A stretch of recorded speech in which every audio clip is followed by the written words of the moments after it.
বাংলাদেশ ও পাকিস্তানের মধ্যে রাওয়ালপিন্ডির দ্বিতীয় টেস্টের দ্বিতীয় ইনিংসে দাপট দেখিয়েছেন বাংলাদেশি পেসাররা। বাংলাদেশও খুঁজে পেল সর্বোচ্চ গতিময় বোলার।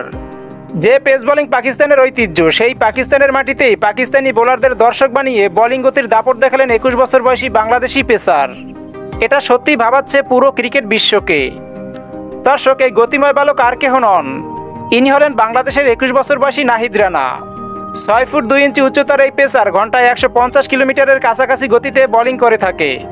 তবে এই নাহিদ রানাই রাওয়ালপিন্ডি টেস্টে 152 কিলোমিটার গতিতে বোলিং করে দেখিয়েছেন তার বোলিং দাপট। তার বল যেন দেখার আগেই হাওয়া। নাহিদ রানার এমন গতির বোলিং পাকিস্তানি ব্যাটসম্যানদের মধ্যে আতঙ্কের কারণ হয়ে দাঁড়িয়েছে।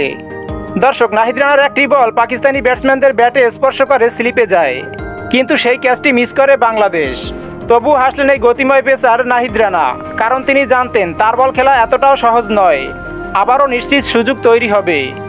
দর্শক, রাওয়ালপিন্ডি টেস্টের দ্বিতীয় ইনিংসে 17 থেকে 21 এই 5টি ওভারে পাল্টে যায় ম্যাচের মোড়। 5 ওভারের মধ্যেই 20 রানে 3টি উইকেট পড়েছে এবং সবকয়টি ওই নাহিদ রানার দখলেই।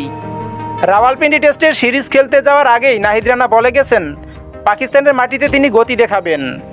যে কথা সেই কাজ, কথা রাখলেন এই গতির দানব বোলিং নাহিদ রানা।